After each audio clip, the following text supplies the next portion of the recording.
Hello दोस्तों, परम ज्योति पठन पाठन में आप लोगों का स्वागत है।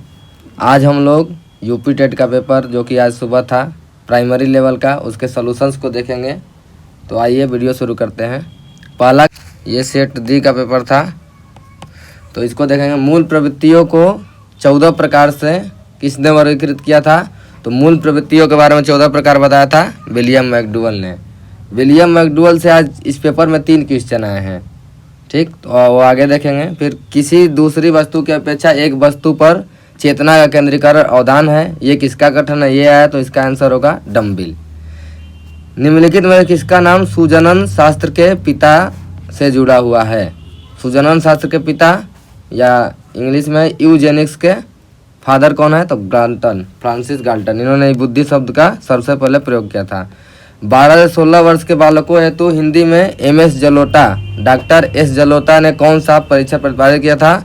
तो इसका आंसर होगा साधारण मानसिक योग्यता परीक्षण, ठीक। बुद्धि के द्विकारक का सिद्धांत किसने दिया था? स्पीयरमैन। त्रिकारक का भी स्पीयरमैन ने, ठीक। ब्लूप्रिंट में निम्न में से किसका महत्वपूर्ण घटक है? तो ब्लूप्रिंट जो है ये परीक्षण निर्माण, इसका क्या होगा आंसर? परीक्षण निर्माण का महत्वपूर्ण घटक है। इसके बाद जो अगला है कि पूर्व संक्रियात्मक अवस्था, मूर्त अमूर्त, ये सब किसका है?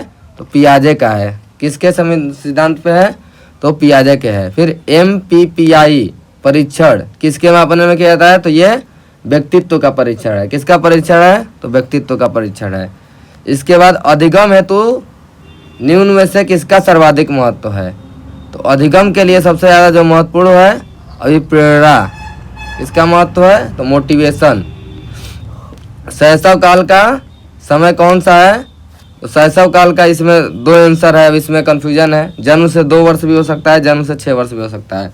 तो शैशवावस्था होती है ये जन्म से 6 वर्ष है, लेकिन एक कोई वैज्ञानिक थे, हरलाक शायद थे, तो इन्होंने जन्म से 2 वर्ष बताया था। तो इसका आंसर शैशव काल अगर रहेगा तो जन्म से 2 वर्ष रहेगा। अगर शैशव अवस्था पूछा होता तो इसका आंसर आता जन्म से 6 वर्ष। तो इसका आंसर है जन्म से 2 वर्ष। कोहलर किससे संबंधित है? तो ये अधिगम के सिद्धांत से संबंधित है, ठीक। ये सब हम लोग जो 2-3 लेक्चर लिए हैं इसमें ये भी बताए हैं। मैकडूगल के 3 क्वेश्चन बताए हैं, शैशवावस्था भी बताया गया है। ये पूर्व संक्रियात्मक अवस्था जो सीटेट का हम लोग बताए थे क्या क्या आएगा, इसमें भी हम लोग बताए हैं। फिर मैकडूगल का पहला क्वेश्चन था कि 14 प्रवृत्तियाँ किसकी है? तो मैकडूगल की हैं। और ये दे दिया कि मैकडूगल के अनुसार मूल प्रवृत्तियों की संख्या कितनी है? तो कितनी है? 14। यानी कि जिसको अगर कोई पढ़ा भी नहीं रहेगा, अगर पहले क्वेश्चन जो था और 12वां क्वेश्चन ये है, इन दोनों को ध्यान से देखेगा तो दोनों का आंसर अपने आप निकल जाएगा, ठीक। इसके बाद जो है मानसिक उद्वेलन, ब्रेन स्टॉर्मिंग जो है ये किसके शिक्षण हेतु किया जाता है? किसके लिए? तो ये समस्या समाधान के लिए। ये हमेशा लगभग आता है ये ब्रेन स्टॉर्मिंग से क्वेश्चन। सीटेट के लिए तो बहुत ही हमेशा इसका फेमस क्वेश्चन है, लेकिन यही क्वेश्चन सेम ये यूपी टेट में दे दिया है। फिर कुत्ता पे किसने प्रयोग किया था? तो पावलोव ने, ठीक। पावलोव ने किया था, अनुबंधन का जनक इनको कहा जाता है, ठीक। इसके बाद मौलिकता, नमनीयता और प्रवाह, ये भी हमने जब बताया था कि सीटेट में क्या क्या आता है तो एकदम सेम चीज़ यही हमने बताया था कि सृजनात्मकता का मतलब होता है कुछ नयापन होना चाहिए, कुछ नया खोज करना, तो ये होता है सृजनात्मकता।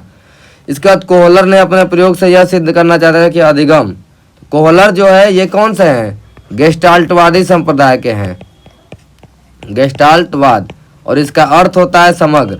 ये भी जब हम लोग अधिगम वाला चैप्टर जब थियरी बताए थे तो उसमें बताया गया था कि अधिगम का मतलब होता है समग्र। समग्र का मतलब इसमें होता है प्रत्यक्षीकरण से अनुगम होता है। तो इसका आंसर क्या हो गया? समग्र परिस्थिति का प्रत्यक्षीकरण है। फिर पंचपद प्रणाली किसने प्रतिपादित किया था? तो इसका आंसर होगा किलपेट्रिक। पंचपद प्रणाली किलपेट्रिक। फिर इसके बाद ग्रंथियों के आधार पर व्यक्तित्व का वर्गीकरण, तो क्रेसमर। ग्रंथियों के आधार पर क्रेसमर और शेल्डन है, 2 लोग हैं, दोनों ने अलग अलग बताया था, सुडोल का ये सब है। तो इसमें है क्रेसमर होगा, शेल्डन ऑप्शन में नहीं है, इसीलिए नहीं है कि दोनों नहीं होगा एक जगह, ठीक। तो इसका हो गया आंसर क्रेसमर। सृजनात्मकता मौलिक परिणामों को अभिव्यक्त करने की प्रक्रिया है, तो इसका आंसर होगा क्रो एंड क्रो, ठीक। इसका आंसर क्रो एंड क्रो होगा, ठीक। इसके बाद BF स्किनर के अनुसार बच्चों में भाषा का अनुसार होता है। तो BF स्किनर किस पे बल देते हैं? पुनर्बलन पे। इनका सिद्धांत कौन सा है? क्रिया प्रसूत अनुबंधन का। ये हमने एकदम बताया था, ये भी वीडियो में पुराने, तो अनुकरण और प्रबलन पर के फलस्वरूप इनके द्वारा भाषा का विकास होता है। तो इसका आंसर हो गया अनुकरण और प्रबलन। और ये क्वेश्चन के साथ साथ ये भी आया है इसी क्वेश्चन में। अब ये है अगला, युयुत्सा क्या है? तो ये क्या है? हमने जब कहा था कि मैकडुअल से 3 क्वेश्चन आए, तो 2 क्वेश्चन पीछे था, ये है। तो उन्होंने 14 जो प्रवृत्तियां बताई थी, तो हर एक मूल प्रवृत्तियां संवेग पे आधारित होता है। तो कि ये क्रोध संवेग का ये क्या है? मूल प्रवृत्ति है। ये क्या है? युयुत्सा मूल प्रवृत्ति किसका संवेग का है? तो क्रोध संवेग का। ठीक। बालक के सामाजिक विकास को प्रभावित करने वाले तत्व हैं। तो बालक के सामाजिक विकास को कौन प्रभावित करेगा? समाज सबसे ज्यादा प्रभावित करेगा। वो सामाजिक परिवेश में जितना कुछ सीखेगा, तो क्या है? समाज परिवेश जनक तत्व। ठीक। शारीरिक विकास का एक प्रमुख नियम निम्नलिखित से कौन सा है? तो इसका क्या होगा? द्रुतगामी विकास। जो ये पेपर इस साल का आया है, ये बस पुराना पेपर जो है, पुराना जो भी प्रीवियस ईयर अगर सॉल्व किया होगा तो सब वही क्वेश्चन लगभग का लगभग सेम एकदम आ गया है। ठीक। अब इसमें विकास का सिद्धांत नहीं है, ये भी हमने सीटेट वाले पेपर में बताया था। सीटेट में क्या पढ़े क्या न पढ़े, इसमें ये भी बताया था कि ये हर एक साल आता है, तो निरंतर विकास का सिद्धांत है। ठीक। लेकिन ये पूछा है कि नहीं है, तो ये है समान प्रतिवाद का सिद्धांत, ये भी है। जैसे हाथी का लड़का हाथी के जैसा ही होगा। परस्पर संबंध का सिद्धांत ये भी है, लेकिन अनुकूलित प्रवर्तन का सिद्धांत नहीं है। तो आंसर क्या होगा इसका? अनुकूलित प्रत्यावर्तन का सिद्धांत। ठीक। इसके बाद है विकास के परिणाम स्वरूप नवीन विशेषताएं और नवीन योग्यताएं। विकास के परिणाम स्वरूप ये किसका है? हरलाक का। विकास क्रमिक परिवर्तनों की श्रृंखला, ऐसा कुछ एक परिभाषा था, तो ये किसका है? हरलाक क्या है? ये भी क्वेश्चन एकदम पीछे का 2017 वाले में का एकदम सेम छाप दिया है। पूर्व अधमों के आधार पर संवेदना को अर्थ प्रकट करना। जब ये हम लोगों ने बताया था कि संज्ञावादी सिद्धांत में, गेस्टाल्टवादी सिद्धांत में अधिगम कैसे होता है, तो अनुभव पे प्रत्यक्षीकरण से होता है। पहले होता है संवेदना, उसका अर्थ प्रकट करने के लिए क्या होता है? प्रत्यक्षीकरण। सब एक ही चीज आ गया है। और पिछला जो 2 वीडियो मेरा अगर सही से देखा होगा, तो उसमें से लगभग 15 से 20 क्वेश्चन हो गया है। ठीक। सीखने में प्रयासफूल का सिद्धांत ये भी बताया गया था। ठंडाइक, ये सबको ही पता है, बिल्ली पे इन्होंने किया था। ये तो बुद्धि लब्धि वाला हर एक साल ही लगभग आता है। तो एवरेज का हमेशा लगभग एवरेज का ही पूछता ही है, ये इधर उधर का पूछता नहीं। तो इसका होगा 90 to 109। एवरेज का क्या है? 90 to 109, मतलब सब पुराना ही पेपर। ये क्रिस्टलीय वाला, जब हम लोगों ने बुक का वीडियो बनाया था, तो उसमें एक बुक कैटल की भी थी, और वहां पे हम लोगों ने बताया था कि तरल क्रिस्टलीय बुद्धि का, ठोस बुद्धि, और ये वाला सिद्धांत किसका है? तो कैटल का है। सेम इस एकदम जब हम लोग बुक पढ़े थे, तो उसमें मैकडुअल के बारे में बताया था। हर एक चीज उसको रिलेट करते चल रहे थे, तो बहुत क्वेश्चन सेम आ गया है। फिर देखिए क्रिया प्रसूत अनुबंधन, ऊपर स्किनर का एक आया था, फिर आ गया स्किनर पे किससे बोल देते थे एकदम, मतलब कि एकदम बहुत इजी क्वेश्चन आया है। अब आइए चलते हैं हिंदी को। ठीक। तो जो भी इस वीडियो को देख रहे हैं वो इसको बहुत ज़्यादा से ज़्यादा शेयर करें, ताकि और भी बच्चे इसको देख पाएँ। ये एकदम आंसर की बहुत ही सटीक है, इसमें बहुत ही कम गलती देखने को मिलेगा। ठीक। इसके बाद वर्तनी सही है, तो कौन सी वर्तनी सही पूछा है? तो कौन सी सही है? ए वाला ऑप्शन, अनुगृहित जो है पहला वाला ऑप्शन, ये सही है। फिर एक शुद्ध शब्द पेश दिया, तो ये क्या है? पैतृक, पहला वाला पैतृक। ये गलती है, ये गलती है, ये भी गलती है। स किसका होता है? तो इचु यसा नाम तालु, य और स दोनों का क्या होता है? तालु। ये होता है ना यसा नाम तालु। ठीक। तो य का, स का, न का, ये सब क्या होता है? न का नहीं, य का और स का तालु होता है। ठीक। अत्यंत में क्या होता है? अति प्लस अंत। ये उपसर्ग होता है, ये पहले लगता है तो अति हो जाएगा। उपत्यका, ये भी 2017 वाले पेपर में सेम आया था कि क्या होता है? पर्वत के पास की भूमि। एकदम सेम पेपर वही आ गया है। फिर हिंदी किस देश में यूज होता है? ये सबको ही पता है लगभग कि मॉरिशस में होता है ये क्वेश्चन। फिर सूरसागर, ये भी हर एक साल ही पूछता है। तुलसीदास वाला है सूरसागर है कि ये किस भाषा में लिखा गया है, मतलब ये एकदम फेमस क्वेश्चन है, वही एकदम पूछ गया है। ठीक। वीरों का कैसा अवसान? सबको पता है, सुभद्रा कुमारी चौहान। क्या है? सुभद्रा कुमारी चौहान। फिर इसके बाद जो अगला है, क्षेत्रीय में कौन सा विशेषण है? तो क्षेत्र में कौन सा है? संख्या कोई है नहीं, परिणाम कुछ है नहीं, सर्वनामिक विशेषण यह हुआ होता है जो शुरू में लगता है, तो ये भी नहीं है। तो क्या होगा इसका आंसर? गुणवाचक। यानी ऑप्शन को जो इलिमिनेट भी किया होगा, तो इतना आसान ऑप्शन है कि हो जाएगा। चौराहा, इसमें भी क्या है, अंक है, तो अंक वाला क्या होता है, द्विगु समास। क्या होता है, द्विगु समास। मौखिक अभिव्यक्ति मतलब क्या होता है, बोल के। सुलेख मतलब ये होता है लिखना, शुद्ध वर्तनी में भी लिखेंगे। श्रुतलेख मतलब सुन करके लिखना। तो इसका क्या होगा, मौखिक अभिव्यक्ति आशु भाषण। फिर हिंदी की भाषा की कितनी बोलियां हैं, तो कितना है, 18। ठीक। सामाजिक में क्या है, इक प्रत्यय लगा है, तो समाज प्लस इक क्या हो जाएगा, सामाजिक। ठीक। तद्भव कौन लिखा है, तो देखिए ये भी बहुत ही एकदम फेमस क्वेश्चन है, वही आ गया। ये क्या है, अखिलेश। ये भी लग रहा है कि 2017 वाले में आया था। ये कहाँ के हैं, तो ये लखनऊ के हैं। जो लोग पढ़े होंगे अच्छे से तो उनको पता होगा। फिर ये भी एकदम देखिए फेमस क्वेश्चन, 12 बरस लो कुकुर जिए और 13 लो जिए सियार। ये भी किसका है, परमाल दासों की क्या है, जगनिक। जगनिक है परमाल दासों। ठीक। अब ये आ गया था क्या, ये आ गया है गद्यांश पद्यांश। ये भी पुराना जो गद्यांश पद्यांश है सेम सेम एकदम वही दे दिया है, कुछ चेंज नहीं किया है। तो घुमक्कड़ में कौन सा है प्रत्यय, तो इसका है अक्कड़। ठीक। महावीर स्वामी का जन्म ऐसे ही सबको पता है कि वैशाली के कहाँ हुआ था, कुंडग्राम में हुआ था। ठीक। स्वच्छंद में कौन सी संधि है, तो स्वच्छंद में कौन सी संधि है, तो व्यंजन संधि। ठीक। कौन सी संधि है, तो व्यंजन संधि।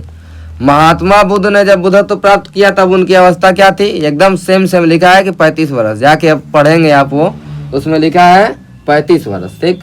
इसके बाद ये श्रुति धर्म क्या क्या अर्थ है, तो कौन सा धर्म है, वैदिक धर्म। ठीक। इसके बाद अगला क्वेश्चन, अगला क्वेश्चन है ये अंग। अंग का उच्चारण स्थान क्या है, नासिक। ठीक। अंग का क्या होता है, नासिक। 4 गज मलमल, ये क्या है, परिणाम परिमाण बोधक। ठीक। केवल अगर 4 गज रहता तो ये हो जाता संख्यावाचक, लेकिन 4 गज मलमल है तो मलमल का परिणाम है 4 गज का मलमल है। ठीक। समास का क्या होगा, तो समास का विलोम होता है व्यास। ठीक। शून्य दे दिया है, लेकिन यहाँ पे क्या होगा, शून्य। ये क्या हो गया, शून्य हो गया। आँख का किरकिरी होना। ठीक। आँख का किरकिरी होना मतलब अप्रिय लगना। ये भी जो है एकदम सेम 2017 वाला पेपर आप लोग देखेंगे तो सेम यही है। और जो ये है इसमें भी सेम ऑप्शन भी था उस साल 2017 में, और इसका ऑप्शन भी ऐसे ही था, लेकिन उसमें क्या था कि कॉमन नंबर मिला था लोगों को। कुछ लोगों ने कष्टदायक भी मार दिया था, कुछ लोगों ने अप्रिय, तो दोनों ऑप्शन को बाद में सही माना गया था। अब इसके बाद अकाल का पर्यायवाची शब्द पूछा गया। अकाल का क्या होता है पर्यायवाची शब्द, तो दुर्भिक्ष। दुर्भिक्ष होता है अकाल का पर्यायवाची शब्द। इसके बाद मिश्र वाक्य। तो मिश्र वाक्य में क्या रहता है, जिसमें की रहता है, लगा रहता है। ये जो मिश्र वाक्य पढ़ा होगा तो की बस एक ही ऑप्शन में है ही। ठीक। की बस एक ही ऑप्शन में है, तो चौथा ऑप्शन हो जाएगा सही। मिश्र वाक्य जो पढ़े होंगे उनको पता होगा। जिसकी कोई आशा ना हो तो अप्रत्याशित होता है, ये ए ऑप्शन हो गया अप्रत्याशित। ठीक। मुझसे उठा नहीं गया, मुझसे उठा नहीं गया, ये क्या है, भाववाच्य है। भाववाच्य इसलिए है क्योंकि उठा जो है ये है एक अकर्मक क्रिया। ये क्या है, अकर्मक क्रिया है, तो ये है भाववाच्य। अब भाववाच्य जो पढ़ा होगा ये सब तीनों। निष्कपट का होता है निह प्लस कपट। ये देखिए दूसरा ऑप्शन में है निह प्लस कपट। ठीक। ये हो गया हिंदी का। इसके बाद हम लोग देखेंगे भाषा में संस्कृत का, इंग्लिश का आप लोगों का कल मिलेगा सलूशन। संस्कृत का देखेंगे, फिर उसके बाद मैथ का, और उसके बाद आता है ईवीएस का। ठीक। तो आते हैं अब संस्कृत में। संस्कृत का ये जो पहला क्वेश्चन है, देखिए ये क्या दिया है, नहीं है। ठीक। अब इसको अब हम लोग ध्यान से देखेंगे। ऊनाशीति मतलब कि ऊना मतलब होता है एक कम, सीति मतलब होता है 80 से एक कम, क्या हो गया 79। 9 सप्तति यानी कि 70 और प्लस 9, ये क्या हो गया 79। 51 सप्तति यानी कि 70 में से एक कम, ये हो गया। 51 स्थिति यानी कि 80 में से एक कम, यानी ये हो गया 79। तो ये 70 में से एक कम है 51 सप्तति, ये हो जाएगा 69। लेकिन पूछा क्या है 79 का, तो ये भी 79 है, ये भी 79 है, ये भी 79 है, ये हो जाएगा ये। दिन भर में पाठ पढ़ डाला, इसका आंसर क्या होगा, दिनेन पाठ पठित। दिनेन पढ़ डाला है तो क्या होगा पठित। ठीक।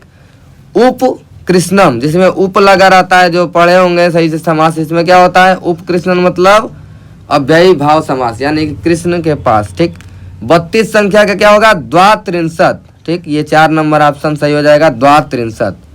पति शब्द का सप्तमी विभक्ति एक वचन जो है ये क्या है? पत्यौ। क्या है? पत्यौ। आप लोग आंसर मिलाएंगे, एकदम ये सटीक आंसर की है, आप लोग को बहुत ही कम मिस्टेक देखने को मिलेगा। ये क्या है? संस्कृत साहित्य में किस विद्वदौषधम, ये जिन्होंने पेट का पेपर दिया होगा, ठीक, तो ये औषधि वाला पूछा है। तो औषधि वाला किसका है? नैषधीय चरितम, उसमें सीधा पेट में पूछा था कि नैषधीय चरितम किसकी है जो कि औषधि से संबंधित है? ये है श्रीहर्ष की। ठीक, हम सेम क्वेश्चन है। अब इसके बाद जो गद्यांश है इसको आप पढ़ेंगे तो लक्ष्मी और पार्वती में ये है संवाद हो रहा है। पहले लक्ष्मी जी कर रही हैं कुछ, तो इसी पे एकदम क्वेश्चन पूछा है। ठीक, इसी पे क्या पूछा है? क्वेश्चन पूछा है। तो पहले जो क्वेश्चन का इसमें आंसर होगा, पूछा है शिव पदस्य अन्यार्थः क, तो इसका आंसर जो होगा इसका होगा श्रृंगाला। आप लोग पढ़ेंगे तो फिर पता चल जाएगा। कौन प्रश्न पूछ रहा है सबसे पहले?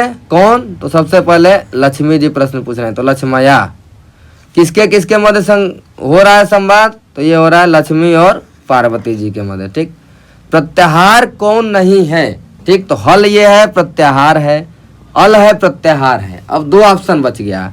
तो जो 42 प्रत्याहार के बाद जो 43 नंबर और 44 नंबर प्रत्याहार होता है, इसमें र भी एक प्रत्याहार होता है। तो र भी एक क्या है? प्रत्याहार है, लेकिन ल कोई प्रत्याहार नहीं है। क्वेश्चन में क्या पूछा है? नहीं, तो इसका आंसर क्या होगा? ल। ठीक, मैं ऐसा मानता हूँ। ठीक, तो इसका क्या होगा? अहम एवं मन्ये। इसका क्या होगा? अहम एवं मन्ये। ठीक, मैं बाजार जाता हूँ। ठीक, इसमें क्या होगा? कर्मवाच्य पूछा है। ठीक, तो कर्मवाच्य में क्या होगा? अहम माम मया। कर्म में क्या होता है? उत्तम, ये लगता है, तो ये लगता है अहम माम मया, बस तीसरे में दिया है, तो मया आपणम गम्यते। कर्तृवाच्य पूछा होता तो यहाँ पे क्या लगता है? अहम। अगर कर्तृवाच्य ये क्या है? यह है कर्तृवाच्य। ठीक, लेकिन ये क्या पूछा है? कर्मवाच्य। तो कर्मवाच्य में क्या होगा? मया आपणम गम्यते। अब पच धातु में कत प्रत्यय लगाएंगे तो इस पे बनता है पक्वः। क्या बनता है? पक्वः। क्या बनेगा? पक्वः बनेगा। ठीक, पंचनवति यानी कि 5 और प्लस 90 जोड़ा जाएगा तो क्या आएगा? 95। ठीक, ये भी एकदम इजी क्वेश्चन है। ठीक, अब आगे चलेंगे। ये 75 के बाद आता है अव्यय। अव्यय का मतलब होता है कि जिसका रूप नहीं चलता है। ठीक, यानी हर एक विभक्ति वचन में वो हमेशा समान रहता है। तो तत्स्य क्या है? इसका रूप चलता है। ठीक, तत्स्य तो हो तेषां में ऐसे कुछ आता है। युवम, ये भी एक रूप है, तो ये भी नहीं होगा। ज्येष्ठ भी क्या है? ये भी एक ये है। ठीक, ये सर्वत्र, अधुना और ऊपरी, ये क्या है? तीनों है अव्यय। तो इसका आंसर क्या होगा? सर्वत्र, अधुना और ऊपरी। अट प्रत्याहार। ठीक, तो क्या होता है? अयुर्लिक एवं अयोच हयवर टलण यमंगलम जबया गर्द जबगत, ऐसे होता है। फिर हयवर ट होता है, तो ये क्या होगा? पूरा स्वर आ गया और हयवर ये आ गया। ठीक, तो इसका आंसर क्या हो जाएगा? 76 का स्वर तथा हयवर। ठीक, कारक।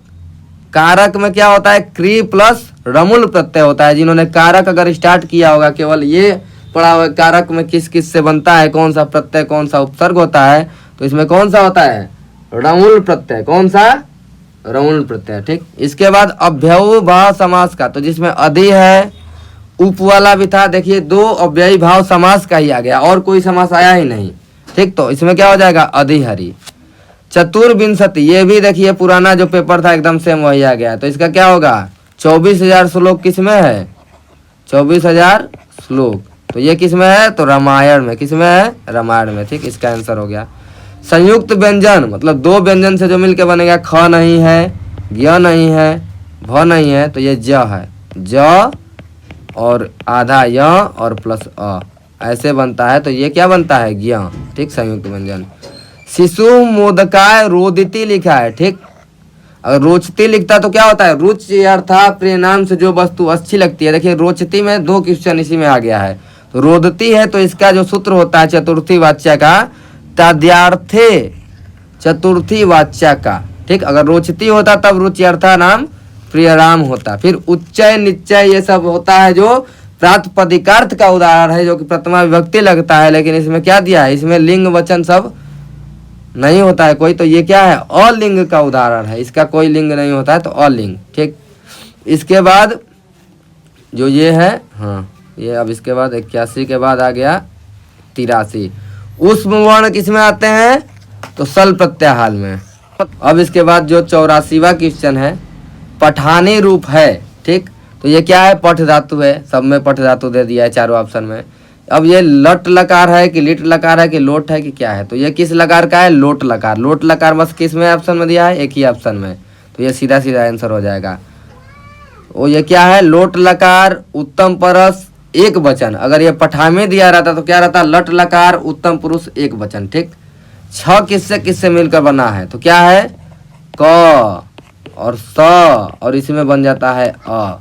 और ये क्या दिया है, क और स, और ये प्लस अ भी होता है, ये नहीं दिया है, तो इसका ऑप्शन क्या हो जाएगा, क और स से मिलकर क्या बना है, छ। ठीक, बाह्य प्रयत्नों की संख्या है, बाह्य प्रयत्न दिया है तो 11 होता है। अभ्यंतर प्रयत्न पूछा रहता तो 5, अभ्यंतर पूछा रहता तो 5 होता है। आप इस वीडियो को बहुत ज़्यादा से ज़्यादा शेयर करें ताकि सबको ऐसी सटीक आंसर की मिल जाए। ठीक, मनोरथ में कौन सी संधि है, तो इसमें क्या है, मन धन रथ, अगर हिंदी रहता तो, लेकिन इसमें संस्कृत है तो क्या रहता है, मनस प्लस रथ होता है।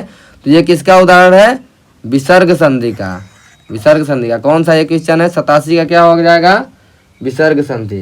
क्या हो जाएगा, विसर्ग संधि। फिर इसके बाद दान के कर्म के द्वारा, दान के कर्म के द्वारा कर्ता को संतुष्ट करने वाला संप्रदान कारक कौन सा है, संप्रदान कारक का सूत्र कौन सा है, तो ये है, ये कर्मणा यम भी प्रति सह संप्रदान।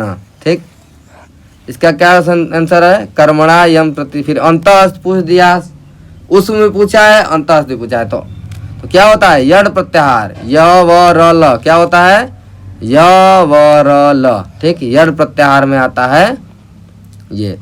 मुझे संस्कृत अच्छी लगती है, अच्छी लगना मतलब क्या होता है, अभी बताया गया था कि चतुर्थी विभक्ति में कुछ भी जब अच्छा लगता है तो इसे रोचते का प्रयोग होता है। चतुर्थी विभक्ति में अगर रूप चलाएंगे तो क्या होता है, अहम माम माया मह्यम मत मम मयरे। ठीक, ऐसा चलता है, तो अहम माम माया मह्यम, और मह्यम देखेंगे तो बस इसमें एक ही ऑप्शन में दिया है जो कि ये 4 नंबर ऑप्शन में है, तो इसका आंसर क्या हो जाएगा, मह्यम। अब इसके बाद हो गया ये। आइए मैथ को शुरू करते हैं, और मैथ में कितना इजी क्वेश्चन आया है, इसके बाद हम लोग अपने चैनल पे पूरा मैथ और ईवीएस वगैरह सब बढ़िया से पढ़ेंगे सुपर टेट के लिए। जिन्होंने भी मेरे चैनल को अगर सब्सक्राइब नहीं किया है तो सब्सक्राइब करें, और बहुत ईजिली वेब में कैसे पढ़ा जाता है, ईजिली कैसे चीज़ों को याद रखा जाता है, सब हम लोग देखेंगे इस चैनल पे। ठीक, तो इस वीडियो को बहुत ज़्यादा से ज़्यादा शेयर करें, और ये आंसर की इतना सटीक होगा कि बहुत ही कम संभावना है गलती मिलने की। ठीक, तो ये है क्वेश्चन कि 10 पे 3x है, तो इसको लिखेंगे 10 के पावर 3x बराबर 125। अगर इसका क्यूब रूट लेंगे तो ये आएगा 10 की पावर x, ये हो जाएगा 5, क्योंकि 5 की पावर ये क्यूब है और ये है 10 की पावर क्यूब x, तो इसका अगर क्यूब रूट लेंगे तो इतना आ जाएगा। ठीक, अब इसको 1 बटा में करेंगे तो ये आ जाएगा 1 बटा में 10 की पावर x, ये आ जाएगा 1 बटा में 5, ये हो गया 10 की पावर माइनस x। ठीक, ये हो गया 1 बटा में 5।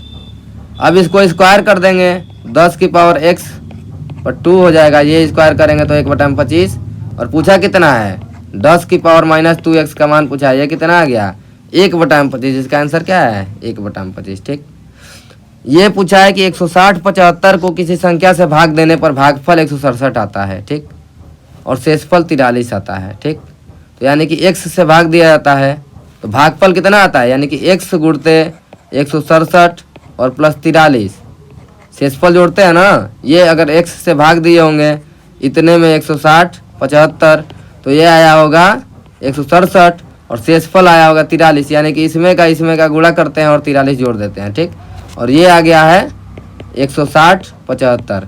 अब इसको जब सॉल्व करेंगे आप, x की वैल्यू कितना आ जाएगी, 96 आएगी। आप लोग जब सॉल्व करेंगे 96 आएगी। ठीक, अब 50 से छोटे धन पूर्णांकों में अभाज्यों की संख्या है। ठीक, 50 से छोटा अभाज्य पूर्णांक कितना होगा, तो अभाज्य क्या होता है, 2 होता है, 3 होता है, 5 हो गया, 7 हो गया, 9 होगा नहीं, 11 13 17 19 23 फिर 29 फिर 31 फिर उसके बाद 37 फिर उसके बाद 41 फिर उसके बाद 43 फिर उसके बाद 47 ठीक। तो 1 2 3 4 5 6 7 8 9 10 11 12 13 14 15 15 आ गया। कितना आसान था, आप लोग अगर लिख भी लेते तो भी हो जाता। ठीक, दो संख्याओं में बड़ी संख्या का दुगुना, ठीक, बड़ी संख्या का दुगुना छोटी संख्या के 5 गुने से 3 ज्यादा है। ठीक, ऐसे क्वेश्चंस को हमेशा क्या करेंगे, ऑप्शन से लगाएंगे। ठीक, पहला शर्त देखेंगे, बड़ी संख्या का दुगुना छोटी संख्या के 5 गुने से 3 ज्यादा है। ठीक, बड़ी संख्या का दुगुना करिए 22, छोटी संख्या का 5 गुना यानी कि 45 + 3, ये ऑप्शन नहीं होगा। ठीक, खत्म। 43 का दुगुना बड़ी संख्या का दुगुना, ये आ जाएगा 86, ये इसका 5 गुना 40 + 3, यह आया 43, ये भी गलत। इसका 2 गुना 34, इसका 5 गुना 5 + 3, ये भी गलत। 14 का 2 गुना 28, 5 का 5 गुना 25 और 3 जोड़ा है, 25 + 3 28। कैसे आ गया, ऑप्शन आ गया। केवल ऑप्शन से, बिना क्वेश्चन लगाए, बिना कुछ किए ऑप्शन से आ गया आंसर। तो ऐसे क्वेश्चनों को हमेशा आप लोग ऑप्शन से करेंगे, चाहे आंसर वाला हो या कुछ भी हो, आप लोग ऑप्शन से करेंगे तो कितना इजीली आप लोगों का लग जाएगा क्वेश्चन, आप लोगों को पता भी नहीं चलेगा। ठीक, अब इसके बाद 94 के बाद जो आता है क्वेश्चन, ये आता है 95 का। ठीक, वर्ग का क्षेत्रफल 8 से भी भुजा है तो क्या होगा, वर्ग का क्षेत्रफल हो जाएगा 64। ठीक, ये कह रहा है कि आयत का क्षेत्रफल के बराबर है, यानी आयत का क्षेत्रफल भी हो गया 64। आयत का क्षेत्रफल होता है लंबाई गुणित चौड़ाई, और ये दिया है 64। तो 16 में कितने गुणा करेंगे कि 64 आ जाएगा, 4 का गुणा आ गया 4 सेंटीमीटर। जब हम लोग परसेंटेज बता रहे तभी बताया था कि आयत का क्षेत्रफल लंबाई गुणित चौड़ाई, बस यही करना है, गुणा भाग। इसका महत्तम समापवर्तक मतलब कि ऊपर का एचसीएफ लेंगे महत्तम समापवर्तक, नीचे का एलसीएम ले लेंगे। ऊपर का अगर देखेंगे एचसीएफ तो ये आएगा 7, क्योंकि 7 से 1 कट जाएगा। वह बड़ी से बड़ी संख्या जो सबको डिवाइड कर दे, तो 7 14 को डिवाइड करेगा, 42 को भी 21 को, तो ऊपर क्या आ जाएगा 7। और इसका जब निकालेंगे तो 11 से कट जाएगा ये, तो 3 आएगा, 5 आएगा, 2 आएगा, 11 3 33 दूना के 70, 11 3 33 दूना के 66, और 66 में 5 का गुणा करेंगे तो क्या आएगा 330। इसका आंसर आ जाएगा 7/330। ठीक, इसका वर्गमूल निकालेंगे। अब वर्गमूल निकालेंगे तो क्या करते हैं, 7 प्लस इसको तोड़ेंगे 2 AB में, इसको करेंगे क्या 5 गुणित 2। ठीक, तो 60 + 2 गुणित √5 + √2, इसको लिख देते हैं √2 का स्क्वायर प्लस √5 का स्क्वायर प्लस 2 × √5 × √2। इसको करेंगे तो ये a² + b² और ये 2ab यानी कि √5 + √2 का स्क्वायर। लेकिन निकालना क्या है, वर्गमूल। तो वर्गमूल मतलब √5 + √2 आ जाएगा आंसर, सीधा सीधा। कितना आसान है, तो 4 नंबर ऑप्शन। ठीक, एक वर्ग और एक समबाहु त्रिभुज की भुजा उभयनिष्ठ है, यानी कि एक हो गया वर्ग, यानी कि एक वर्ग की एक भुजा है, ये समबाहु त्रिभुज की भी भुजा है। उभयनिष्ठ का मतलब दोनों की भुजा है, तो ये एक समबाहु त्रिभुज की भुजा भी हो गई, ये हो गई समबाहु। अगर ये ए है तो ये भी ए होगा, ये भी होगा, ये समबाहु त्रिभुज है तो तीनों भुजा बराबर।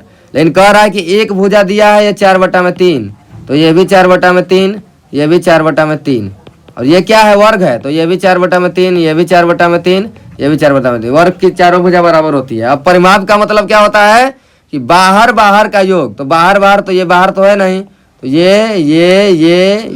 ये चारों को जोड़ देंगे तो 1 भुजा, 2 भुजा, 3 भुजा, 4 भुजा, 5 भुजा, तो 5 गुणित 4/3 यानी कि 20/3। 20/3 कहीं ऑप्शन में है, 6 तिली के 18 2 20, ये 20/3 है, तो इसका आंसर क्या हो जाएगा, ये हो जाएगा। ठीक, कितना इजी क्वेश्चन है। ये क्वेश्चन था 98 नंबर। ठीक, इसके बाद जो अगला क्वेश्चन है 99 नंबर। अब ये दिया है 99 से विभाजित। 99 का मतलब क्या होता है, 11 गुणित 9, यानी कि 11 से विभाजित होना चाहिए, 9 से विभाजित होना चाहिए। पहले चेक करेंगे 11 से कौन सा विभाजित है। 11 से क्या होता है, एक छोड़ के देखना है, तो 1 5 6 9 15 आ गया, और इसको छोड़ के 2 7 9 3 12 आ गया, तो 15 - 12 3। 11 से डिवाइड नहीं है, ये ऑप्शन खत्म हो गया। ठीक, ये देखेंगे तो 1 4 5 4 9 9 आ गया, ये क्या आ गया 5 3 8 1 9, 9 - 9 घटाएंगे तो क्या आ जाएगा 0, यानी ये 11 से डिवाइड है, यानी ये आंसर अभी हो सकता है। ठीक, अब इसको देखेंगे 3 7 10 4 14 6 20 20 आ गया, ये क्या आ गया 0 2 2 5 7, 20 में 7 गया 13, 13 11 से कटेगा नहीं कटेगा, ये भी खत्म। इसके बाद 9 3 12 6 18, 2 18 हो गया, और 2 4 6 एक साथ जो पढ़े होंगे उसको ये क्या हो गया, ये कट गया।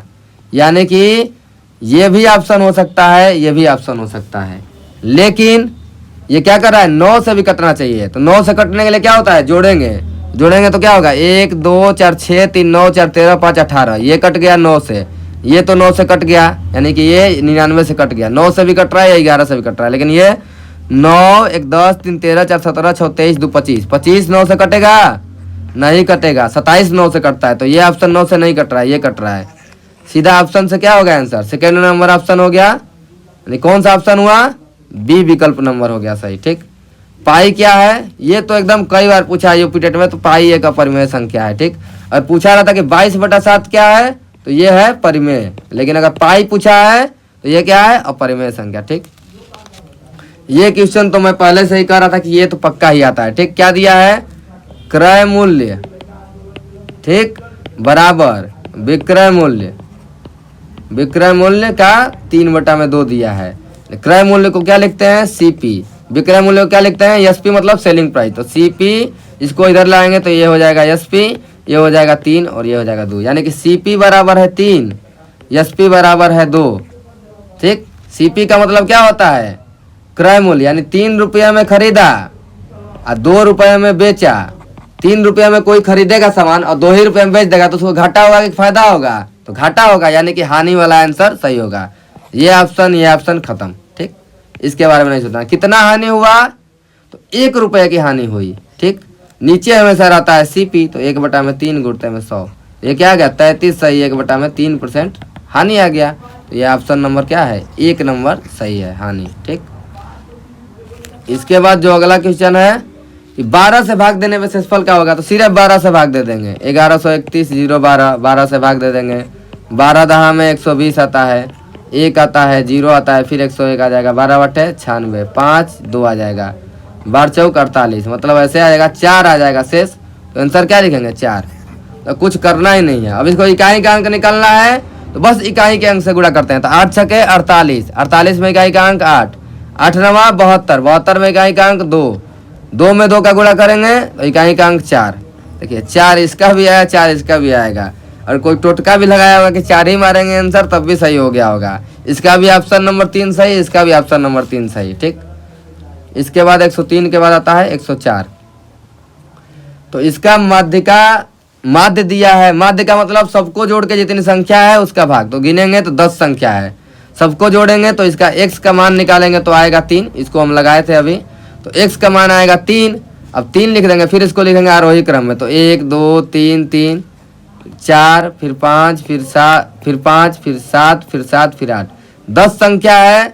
तो क्या निकालेंगे, मध्य का निकालना है, मीडियन निकालना है। तो 10 मतलब 5वां पद प्लस 6ठा पद बटा में 2। 5वां पद क्या है, 1 2 3 4 5, 5वां पद 4, 6ठा पद 5, यानी कि 4 + 5 बटा में 2, लेकिन 9 बटा में 2 आएगा। तो इसका मतलब क्या आएगा, 4.5, 4.5 ये दिया था, 4.5 आ गया आंसर। ठीक, इसका भी देखिए ऑप्शन नंबर 3, यानी कि जो ऑप्शन नंबर 3 हमारा होगा तीनों में, उसका तीनों क्वेश्चन सही। ठीक, सांख्यिकी में विचरण का विश्लेषक, यानी कि वेरिएंस इसको कहते हैं अंग्रेजी में।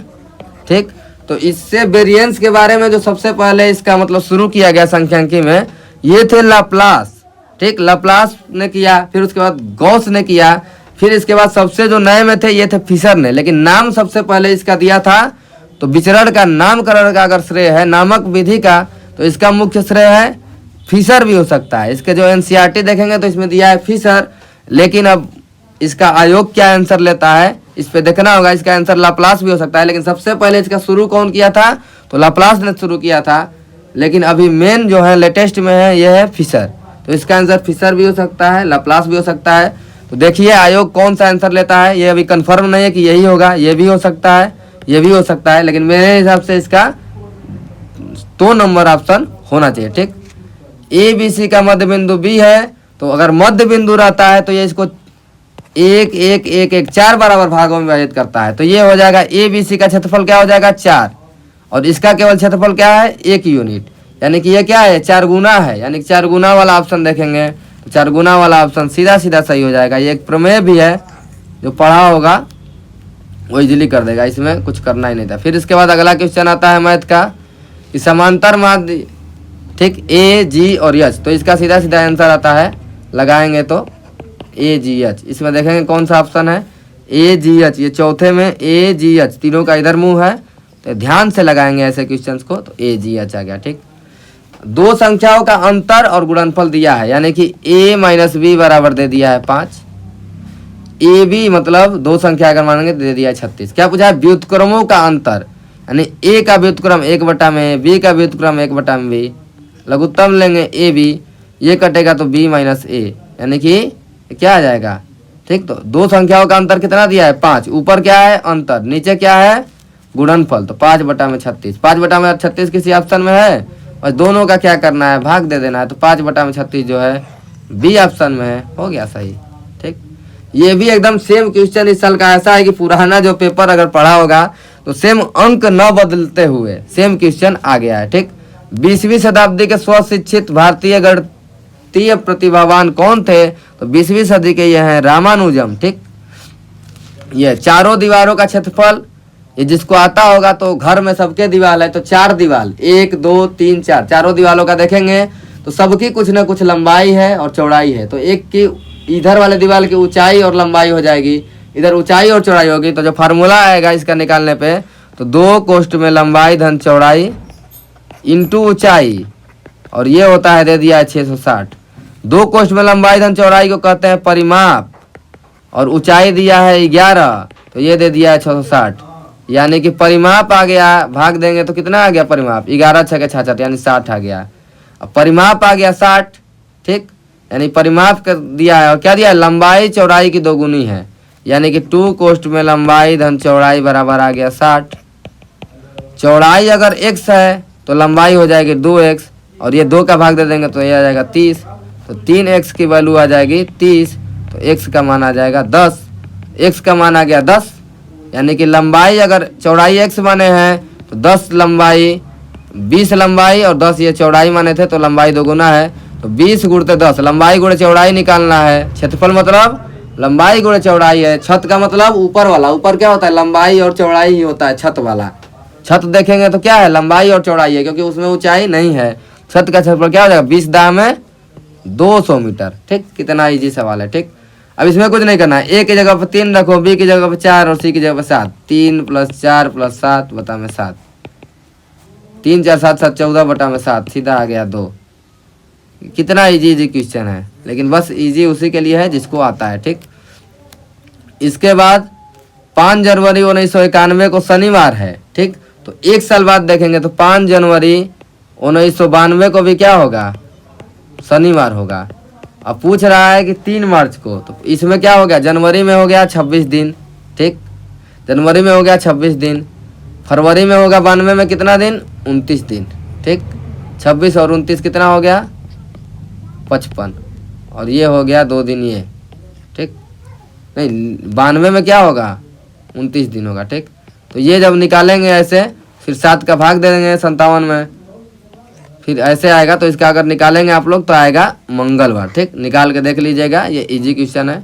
फिर 1 बटा में 3 है, तो इसका मतलब हो जाएगा, इसका मतलब 27, इसका मतलब 4 चौके 16 भागा, ये क्या हो जाएगा 64, 11 आ जाएगा, 11 बटा में 64। कुछ करना ही नहीं है, देखिए कुछ करना ही नहीं था। त्रिभुज की रचना के लिए क्या है शर्त, a + b का मान, मतलब किन्हीं 2 भुजाओं का योग तीसरी से बड़ा होना चाहिए। देखिए 3 + 5 जोड़ेंगे तो 8 आएगा, ये दिया है 9, बड़ा नहीं है, खत्म कहानी। 3 3 जोड़ेंगे 6 आएगा, ये बराबर हो गया, ये भी खत्म। अब 6 में 5 जोड़ेंगे तो 11 आ गया, 4 से बड़ा है। ठीक, 4 में 5 जोड़ेंगे तो 9 आ गया, 6 से बड़ा है। और क्या करेंगे, 4 में 6 जोड़ेंगे 10 आ गया, ये 5 से बड़ा है, यानी तीनों क्या है, शर्त को फॉलो कर रहा है। तो त्रिभुज बनने के लिए क्या है, 2019 में भी एक बहुत ही मस्त सवाल आया था, बहुत ही बढ़िया, तो ये भी देखेंगे। अब आरोही क्रम में लिखना है। करनी का मतलब क्या होता है, 3 की पावर 1/2 है, ये क्या है 4 की पावर 1/3 दिया है, 5 की पावर 1/4 दिया है। इसको क्या करेंगे, ऊपर एलसीएम से गुणा कर देंगे, तो 3 की पावर 1/2 गुणे 12, 4 की पावर 1/3 गुणे 12, 5 की पावर 1/4 गुणे 12, यह आ जाएगा 3 की 6, 4 की पावर 4, 5 की पावर 3, यह आ जाएगा 125, यह आ जाएगा 256, और ये कुछ ज़्यादा ही आएगा, 81, 3 × 4 81, 3 2 7 729 आएगा। सबसे बड़ा ये हो गया, सबसे छोटा ये हो गया। तो क्या पूछा है? आरोही क्रम। आरोही मतलब बढ़ते क्रम में। तो सबसे छोटा पहले, सबसे छोटा क्या है? 5 पर 1/4। देखिए चौथे ऑप्शन में फिर 4 वाला है, फिर 3 वाला है, यानी कि 4 नंबर ऑप्शन सही हो गया। ठीक, इसके बाद आता है 116 नंबर क्वेश्चन। ये कहा गया कि अवरोही क्रम में रख दिया गया है आंकड़ा। ठीक, जैसे कि अगर हम रख देते हैं 2 3 4 5 6 अवरोही क्रम में रखा है। ठीक, तो इसका अगर माध्य निकालेंगे तो कितना आएगा? 2 + 3 + 4 + 5 + 6 बटा में 5। ठीक, कुछ आएगा आंसर। ठीक, आंसर आ गया माध्य का। बहुलक क्या आएगा? कोई भी दो संख्या जो रहेगी मतलब वो आ जाएगी, तो बहुलक भी आएगा कुछ। ठीक, ये आएगा। और माध्यिका भी क्या आएगी? बीच वाला अंक आ जाएगा, माध्यिका हो गई 4। ठीक, ये कह रहा है कि दोनों छोरों को हटा दिया जाता है, दोनों छोरों से एक एक अंक हटा दिया जाता है, यानी कि 2 हटा दिया गया, 6 हटा दिया गया। तो इसका माध्य निकालेंगे तो अब क्या आएगा? 3 + 4 + 5 बटा में 3। ये क्या हो जाएगा? बदल जाएगा, अलग आ गया। बहुलक भी क्या होगा? अगर मान लीजिए बहुलक 2 हो रहा होगा इस क्वेश्चन का और 2 हट गया तो अब 2 बहुलक नहीं आएगा, यानी बहुलक भी क्या हो सकता है? बदल सकता है। लेकिन अगर माध्यिका देखेंगे तो माध्यिका बीच में क्या है? अब भी ये संख्या बीच में, यानी कि माध्यिका नहीं बदलेगा। तो क्वेश्चन बहुत ही शानदार दिया है। तो इसका आंसर क्या है? कौन प्रभावित होता है? यानी कि ये माध्य और बहुलक प्रभावित होता है, तो यानी कि मोड और बहुलक ये हो जाएगा आंसर। ये प्रभावित होगा, माध्यिका नहीं प्रभावित होगी। ठीक, ये है इसका एक सूत्र होता है कि n-2 का स्क्वायर इंटू ये हो जाएगा जो दिया है 6। ठीक, घन है तो 6 उसका कोर होता है। 5 सेंटीमीटर का पूरा एक घन है, फिर उसको 1 सेंटीमीटर बनाया जाता है। 5 - 2 का स्क्वायर इंटू 6, तो 6 × 9 बराबर ये आ जाएगा 54। इसका आंसर क्या होगा? 54 होगा। ठीक, फिर इसके बाद ये तो हम एक वीडियो ही पूरा बनाए हैं अंतःकोण वाला। तो पंचभुज पूछा है, तो हम क्या बताए थे? जितनी भुजा है उसमें से 2 घटा के 180 का गुणा। 5 भुजा है, 2 घटाओ 3, 180 का गुणा। इन्होंने वीडियो देखा होगा, तुरंत सलूशन कर लिया होगा। तो यह आ गया 540। ठीक, अब ये दिया है खंभे का 4/7 भाग कीचड़ में है, कीचड़ में धंसा है। 1/3 भाग बाहर खींचा जाता है। ठीक, बाहर खींच लिया गया 1/3 भाग, तो 1 भाग पूरा है खंभा, 1/3 भाग बाहर खींच लिया गया, यानी कितना बचा है? तो 1 - 1/3, 2/3 भाग कीचड़ में है। ठीक, 2/3 भाग कीचड़ में है। ठीक, कितना कीचड़ में है? तो 8 मीटर, यानी कि पूरा 4/7 भाग कीचड़ में धंसा था। लेकिन अब ये इतना खींच लिया गया तो कितना बचा है? 2/3 भाग कीचड़ में धंसा है। इसकी वैल्यू दिया है 8, तो 8 बटा में 21 बराबर 8 है। लेकिन ये तो है कीचड़ वाला, लेकिन ये पूछ रहा है कितना पूरा खंबा है। तो खंबा क्या है? 1, तो 1 की वैल्यू निकालना है। तो 8 बटा में 21 हो जाएगा, 21 जाएगा ऊपर, 8 8 कट जाएगा, तो यह आ जाएगा 21 मीटर। कितना हो गया? 21 मीटर। ठीक, ये अब सवाल करने का सबसे आसान तरीका है। देखिए क्या करते हैं, इसमें हम काम को ही मान लेते हैं। कितना काम है? काम क्या मानेंगे? तीनों कैल्शियम, 12, 15 और 20 कैल्शियम, 60 काम, टोटल काम है 60। तो क्या रहा है? ए और बी किसी काम को 12 दिन में करते हैं, तो 60 काम है 12 दिन में ए और बी कर रहे हैं। तो ए और बी के 1 दिन का काम, ए और बी 1 दिन में करेंगे 5 काम, बी और सी 1 दिन में करेंगे 4 काम, 15 चौके 60। सी और ए करेंगे 1 दिन में 3 काम। ठीक, तीनों को अब एक साथ जोड़ दिया जाए तो 2A हो जाएगा, A + B + C आ जाएगा। ये तीनों मिलके 1 दिन में 12 काम करेंगे, लेकिन ये 2 लोग हैं, 2A 2B 2C, A + B + C रहेंगे तो 1 दिन में करेंगे 6 काम। ठीक, लेकिन कह रहा है केवल A, तो A + B C मिलके 1 दिन में 6 काम कर रहे हैं। लेकिन क्या दिया है? B और C यहाँ पे निकाले हैं तो 4 काम आया है, यानी B और C 4 कर रहे हैं। तो A का केवल निकालेंगे तो 6 में से 4 गया, 2 काम हो गया 1 दिन में। ठीक, A अकेले 2 काम कर रहा है 1 दिन में। टोटल काम कितना माने है? 60। 60 काम करने में कितना दिन लगेगा? 30 दिन में। 30 दूना क्या? 60, यानी 30 दिन में ये करेगा 60 काम। कितना इजी तरीका है लगाने का। ये हो गया पूरा मैथ खत्म। ठीक, मैथ भी बहुत इजी था और जो पुराना पेपर था लगभग वैसे ही आ गया था। काम वाला सवाल को जितना करेंगे आप लोग ऐसे ही करेंगे। अभी लेक्चर भी आएगा मेरा, और सब एकदम कठिन से कठिन सवाल, एक कंसेप्ट, और कितना भी कठिन से कठिन सवाल आप लोग का हो जाएगा। ठीक, अब ये दिया है WWF से आशय है। ठीक, तो इसका होता है वर्ल्ड वाइल्ड लाइफ फंड। ठीक, फूलों की गाती कहाँ स्थित है? हर साल का क्वेश्चन है, उत्तराखंड। ठीक, इसके बाद मुख्य एजेंसी प्रदूषण क्या है? केंद्रीय प्रदूषण नियंत्रण बोर्ड हो जाएगा इसका आंसर। क्या हो जाएगा? केंद्रीय प्रदूषण नियंत्रण बोर्ड, कहते हैं CPCB। ठीक, देखिए इधर लिखा होगा central pollution control board, CPCB। ठीक, ये हो जाएगा इसका। ठीक, कोटोपेक्सी ये कहाँ है, किस देश में है? तो इक्वाडोर की है। किस देश की है? इक्वाडोर की। लेकिन पूछा क्या है कि किस महाद्वीप में? तो ये एंडीज पर्वतमाला का नाम पूछा है, तो ये क्या है? एंडीज पर्वतमाला पे। ठीक, तिब्बत में सांगबो क्या कहा जाता है? तो ब्रह्मपुत्र कहा जाता है। ठीक, ये नदी से रिलेटेड सबसे फेवरेट क्वेश्चन है। तिब्बत को क्या कहा जाता है? तो सांगपो कहा जाता है। किसको? तिब्बत में, तिब्बत की सांगतोनमी को भारत में ब्रह्मपुत्र कहा है। ठीक, जैव विविधता कहाँ पाई जाती है? पूर्वी घाट, पश्चिमी घाट, ये सबको पता है। ये जैव विविधता हर एक साल पूछता है। ठीक, जैव विविधता पश्चिमी घाट है, और पश्चिमी घाट में क्या है? शांत घाटी, फूलों की घाटी है उत्तराखंड में, सबको पता है। ठीक, पश्चिमी घाट पे क्या है? शांत घाटी, सबको पता होगा केरल में। ठीक, LPG के संदर्भ में क्या असत्य है? उच्च ऊष्मीयमान, ये सही है। एक ईंधन है स्वच्छ, ये भी सही है। नीले रंग का जलता है, ये भी सही है। लेकिन मीथेन ये नहीं उत्सर्जित करता है, तो ये क्या हो जाएगा?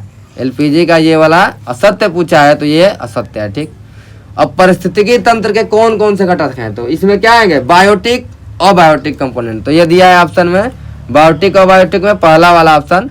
तो ये क्या हो जाएगा? जैविक और अजैविक पदार्थ। ठीक, कौन कौन से हैं? तो जैविक, मकर रेखा सबको पता है, ऊपर होता है। कर्क रेखा नीचे होता है। मकर रेखा तो 23.5 डिग्री साउथ है, यह है मकर रेखा। और 23.5 डिग्री नॉर्थ रहती तो यह है कर्क रेखा। लेकिन पूछा क्या है? मकर रेखा, तो 23.5 डिग्री साउथ। इकोसिस्टम पूछा है। इकोसिस्टम मतलब पारिस्थितिकी तंत्र, तो इसका है एजिटेंस ले। अगर इकोलॉजी पूछा रहता तो उसका रहता अर्नेस्ट हेकल। ठीक, ध्रुव तारा किसे कहा जाता है? ये भी एकदम सेम क्वेश्चन आया था उत्तरी तारे को पुराने पेपर में। ठीक, प्रोजेक्ट टाइगर 1973। प्रोजेक्ट टाइगर क्या होगा? 1973 में होगा। ठीक, इसके बाद पूछा है कान्हा। कान्हा कहाँ है?